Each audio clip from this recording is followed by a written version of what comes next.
Hello friends, welcome to your प्रतिदि competitive classes. मैं हूं आपकी मेंटोर डॉक्टर पूनम शर्मा। आज हम डिस्कस करते हैं उत्तराखंड पब्लिक सर्विस कमीशन के असिस्टेंट प्रोफेसर का पेपर जो कि 2017 में हुआ था, सोशियोलॉजी का। Question number 41, reasoning from general to particular is known as. कि जब भी हम जनरल टू पर्टिकुलर जाते हैं उस प्रक्रिया को क्या कहा जाएगा? उस प्रक्रिया को आएगा आपको डिडक्शन, निगम।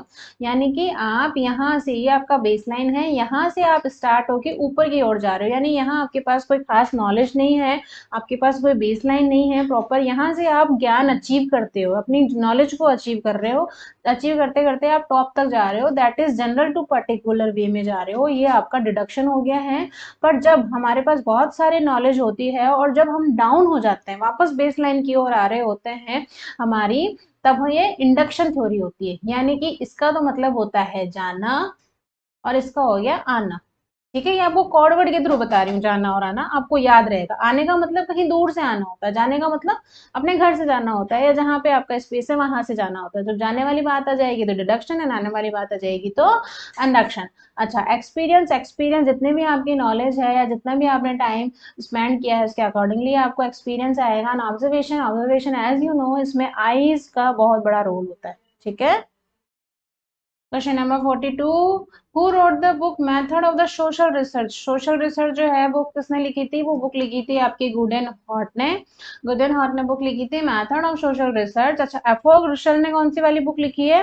अफोक रुशल ने लिखी है the art of the problem, the art of problem solving. Art of the problem solving जो बुक लिखी है वो अफोक रुशेल ने लिखी है। बेली कैथन ने जो बुक लिखी है वो लिखी है finding the lost, finding the lost, ये इन्होंने बुक लिखी है। दूसरा जो है रेडमैन एंड अदर, इन्होंने लिखी you never get no, you never let go. ठीक है, ध्यान रखना मेथड ऑफ सोशल रिसर्च आपके गुडन हॉट की बुक है। 43 नंबर का क्वेश्चन देख लेते हैं। Who gave the identification, who gave the definition that social research the systematic method of the discovering new facts और verify old facts, their sequence, their interrelationship, their causal explanation and the natural laws which govern them। ये परिभाषा किसने दी है? कि सामाजिक अनुसंधान नए तथ्यों की खोज और पुराने तथ्यों का सत्यापन कर लेता है, उनको क्रमबद्ध करके उनके पारस्परिक संबंध या कारणों की व्याख्या या उन्हें संचालित करने वाले प्राकृतिक नियमों के अध्ययन को सुनियोजित विधि है। ये आपका स्टेटमेंट दिया है पीवी यंग ने, यानी कि 43 नंबर का राइट ऑप्शन है option number 1 A. Question number 44 is the process of the conducting research and the hypothesis follow by। अनुसंधान संचालन की प्रक्रिया में उपकल्पना निर्माण का अनुसंधान करते हैं। अच्छा, पहला आपका ऑप्शन है statement of the objective. Objective आपको निर्धारण किए जाते हैं जब आपकी हाइपोथेसिस बन चुकी होती है, उसके बाद data of the analysis and the connection of the analysis, ये दोनों डेटा कलेक्ट करते हैं, उसके बाद उसका एनालिसिस किया जाएगा। ठीक है। अच्छा, बात अब कर रहे हैं रिसर्च टूल की, selection of the research tool. जब रिसर्च टूल हम सेलेक्ट कर रहे होते हैं तब हाइपोथेसिस के दौरान, during the hypothesis we are selected the research tool. ठीक है, उसके पहले ही जब हम हाइपोथेसिस क्रिएट कर रहे होते हैं, हम सोच रहे होते हैं कैसा क्या होगा रिसर्च के अंदर या हमारी प्रॉब्लम के अकॉर्डिंगली कैसे क्या स्टेटमेंट आने वाले होंगे, तभी हम रिसर्च टूल सेलेक्ट कर ले होते हैं। ठीक है, उपकल्पना का निर्माण जो होता है वो जब हम रिसर्च अनुसंधान यंत्रों का चयन कर रहे होते हैं तब ही हो चुका होता है। ठीक है। Question number 45, in which sample population is divided into the different strata and the sample is the taken from the different strata।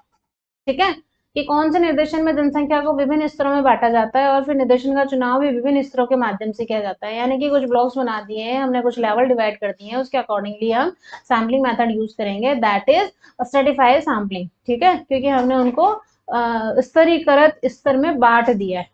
ठीक है। अच्छा, पर्पस सैम्पलिंग की बात करते हैं कि हमें जिस उद्देश्य की पूर्ति के लिए डेटा कलेक्ट करना है, सैंपल कलेक्ट करना है, उसके अकॉर्डिंगली हम सैंपल कलेक्ट करेंगे। ठीक है। जैसे कि हमें सिर्फ फीमेल की हमारी स्टडी रही है, फीमेल से रिलेवेंट, तो हम सिर्फ फीमेल का ही डेटा कलेक्ट करेंगे। तो ये हमारी पर्पसिव सैम्पलिंग हो गई, उद्देश्यपूर्ण निर्देशन हो गया है। क्वार्टर सैम्पलिंग, कुछ ब्लॉक्स बना दिए जाते हैं, कुछ आपके है ना समूह बना दिए जाते हैं और उनका एज ए परसेंटेज हम ले लेते हैं, यानी कि हर परसेंटेज में, जैसे यहाँ पे 100 आदमी है, यहाँ पे 100 है, यहाँ पे 100 है, इन सबका हमने 10% ले लिया है, यानी कि हमने कोटा ले लिया है पूरी सैम्पलिंग मेथड का। ठीक है। अच्छा, इस वाले ऑप्शन की बात करते हैं, एक्सीडेंटल सैम्पलिंग, यानी कि हमने पहले से कोई स्ट्रक्चर है, हमारे सैम्पलिंग नहीं होता है, हम नॉन स्ट्रक्चर सैम्पलिंग मेथड लेते हैं कि हाँ हमें लग रहा है कि यहाँ हमें कलेक्ट कर लेना चाहिए, दैट मीन हमें कलेक्ट कर लेना चाहिए। तो 45 का जो राइट ऑप्शन आएगा वो आएगा option number D. Question number 46, analogical are the sources of, कि एनालॉजिकल जो सोर्सेज होता है उसके कौन कौन से होते हैं। देखो एनालॉजिकल आप क्या समझोगे, एनालॉजिकल में जैसे कोई स्पेस है आपके पास और स्पेस में कुछ खाली खाली खाली खाली कुछ है तो सही, पर हम यहाँ से इमेजिनेशन क्रिएट कर रहे हैं कि यहाँ पे क्या होगा, यहाँ पे क्या हो सकता है, कुर्सी टेबल हो सकती है, पंखा हो सकता है, तारामंडल हो सकता है, कुछ चिड़ियाएं हो सकती हैं, आपके जुआ साहब घर हो सकता है, आई डोंट नो, बट हम इमेजिनाइजेशन क्रिएट कर रहे हैं, दैट इज एनालॉजिकल। सदृश्यता, हम देख पा रहे हैं पर हम प्रॉपर वे में देख नहीं पा रहे हैं, हमारी इमेजिनाइजेशन के थ्रू हम देख पा रहे हैं। तो जब भी ऐसा क्वेश्चन क्रिएट होता है उसका राइट ऑप्शन आएगा हाइपोथेसिस, क्योंकि हाइपोथेसिस का मीनिंग भी यही होता है कि हम पहले से कल्पना लगा के बैठते हैं उस डेटा से रिलेवेंट, उस प्रॉब्लम से रिलेवेंट जो हमें करनी होती है कि ऐसा होगा या ऐसा नहीं हो सकता है या ऐसा हो सकता है। ठीक है, तो इसका जो राइट ऑप्शन आएगा ऑप्शन नंबर डी। अच्छा, question number 47, data collected from the publish book are called, कि जब भी पब्लिश बुक होती है या पब्लिश जो आपकी प्रिंटिंग प्रेस होती है, प्रिंटिंग प्रेस से रिलेवेंट जो भी डेटा होता है वो आप उसको क्या कहेंगे, उसको आप कहेंगे सेकेंडरी डेटा। जो भी प्रिंटिंग से रिलेवेंट चीजें हैं, ठीक है, जैसे आपकी बुक्स हो गई, मैगजीन्स हो गई, शिलालेख हो गए, कुछ पुराने आर्टिकल्स हो गए, न्यूज़पेपर्स हो गए, ये सारी चीजें आपके सेकेंडरी डेटा होंगी। और जो नॉन पब्लिश्ड है, ठीक है, यानी कि आप खुद कलेक्ट कर रहे हो डोर टू डोर जाकर के, चाहे आपके टूल्स कुछ भी हो, चाहे आपके है ना शेड्यूल हो, ऑब्जर्वेशन हो, ठीक है, एवरीथिंग वो आपके हो गए प्राइमरी डेटा जिन्हें आप खुद कलेक्ट कर रहे हो। और जो आपके पास एज ए मटेरियल कलेक्टेड है उन्हें आप सेकेंडरी डेटा कहेंगे। ठीक है, तो इसका जो राइट ऑप्शन आएगा, पब्लिश बुक्स जो है वो आपके सेकेंडरी डेटा में आती है। ठीक है, question number 48, fact, fact is empirically verification observation defined at, कि तथ्य अनुभव प्रमाणित अवलोकन है। ठीक है, ये किसने कहा है, ये आपके कहा है गुड एंड नॉट ने, ध्यान रखना ये आपके कहा है। 48 का राइट ऑप्शन आएगा ऑप्शन नंबर बी। 49 नंबर का question, according to content analysis, the research technique for objective, systematic, quantitative description and the manifest content is communication। देखो इसमें जो बात आई है वो आई है मैनिफेस्ट, यानी कि जितने भी प्रकट चीजें हैं, ठीक है, वो सारी चीजें किसके साथ प्रदर्शित होती हैं। अंतर्वस्तु विश्लेषण की शोध की ऐसी विधि है, ऐसी तकनीक है जो कि संचार के तथ्यों को वस्तुनिष्ठ, व्यवस्थित और मात्रात्मक वर्णन के साथ प्रदर्शित करती है। ये आपके कहा है बेलेरसन। ठीक है, क्वेश्चन नंबर 50, प्रसरण का सबसे अच्छा माप कौन सा है। ठीक है, जब प्रसरण करेंगे, जब हम विस्तार करेंगे, हमारा स्प्रेड करेंगे हम या डिस्पेरिजन करेंगे, which is the consider to be the best measure of the dispersion, that is मानक विचलन, आपका स्टैंडर्ड डेविएशन होगा। ठीक है, अब बात करते हैं आपके फर्स्ट ऑप्शन की, कि मीन डेविएशन क्या होता है। मीन डेविएशन, औसत विचलन जो होता है वो होता है आपके ऑब्जर्व करेगा वैल्यू को, ठीक है, क्या वैल्यू दी गई है और उनका औसत निकाल करके वो हो जाएगा। ठीक है, अच्छा ये अपन दूसरा बात करते हैं, चतुर्थांश विचलन, जो क्वार्टरली डेविएशन होता है, इसमें क्या होता है, इसमें होता है आपके half upper and half lower. ठीक है, इन दोनों के बीच की जो वैल्यू होगी वो आपके क्वार्टरली हो जाएगी। ठीक है, विस्तार, ये हो गया आपके रेंज।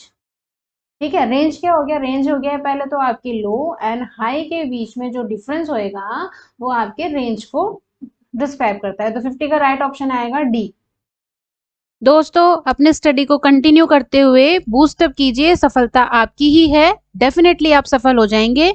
आशा करती हूँ आपको वीडियो पसंद आया होगा। Thanks for watching video, please like और सब्सक्राइब कर दीजिएगा।